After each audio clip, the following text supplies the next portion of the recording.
Tashkent से जब लाल बहादुर शास्त्री का शव भारत लाया गया तो पूरा देश शोक और आंसुओं में डूबा था। लेकिन उनका शव देखने के बाद सबसे पहले उनके परिवार वालों का माथा ठनका। वो इसलिए कि शास्त्री जी का शरीर नीला क्यों पड़ गया था, उनके माथे पर सफेद दाग कैसे बन गया था, उनका खाना उनके रसोइये रामनाथ ने क्यों नहीं बनाया, उनका पोस्टमार्टम क्यों नहीं कराया गया।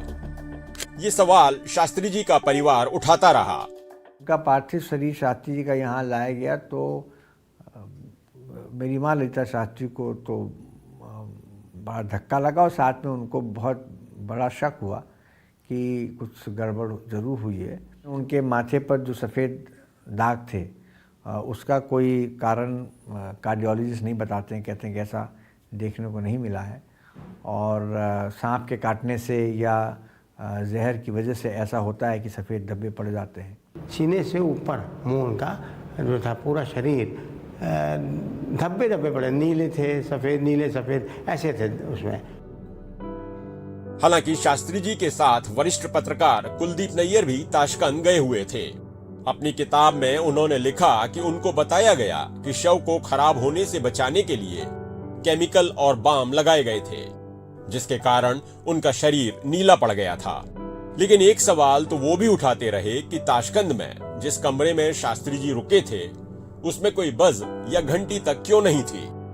मैंने देखा कि जो उनके चप्पल थे वो तो सही थे, लेकिन जब चप्पल से जरा दूर, थोड़ी सी दूर जो थर्मस था वो उल्टा हुआ था। फिर मैंने देखा कि उस कमरे में ना कोई बस था, ना कोई घंटी थी, कैसे बुलाया आदमी को।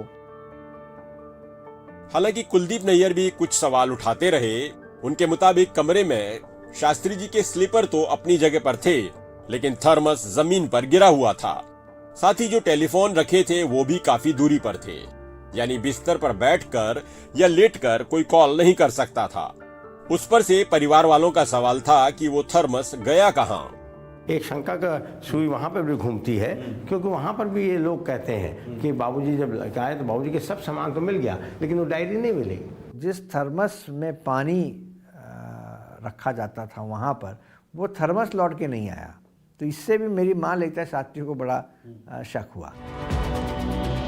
लाल बहादुर शास्त्री के निधन के बाद इंदिरा गांधी प्रधानमंत्री बनी, जो 1977 तक लगातार अपने पद पर कायम रही। इसके बाद आई जनता पार्टी की सरकार ने जांच के लिए कमेटी बनाई, लेकिन नतीजा वही ढाक के 3 पात बना रहा। ये भी कहा गया कि किसी विदेशी ताकत की साजिश हो सकती है, लेकिन अब तक ऐसा भी कुछ नहीं हुआ। लेकिन उस वक्त 13 दिन के अंतराल पर हिंदुस्तान ने 2 विभूतियों को खोया था। 11 जनवरी 1966 को लाल बहादुर शास्त्री को और 24 जनवरी 1966 को विमान दुर्घटना में वैज्ञानिक होमी जहांगीर भाभा को। अब तक इस पर यह प्रश्न चिन्ह लगा हुआ है कि ये संयोग है या साजिश।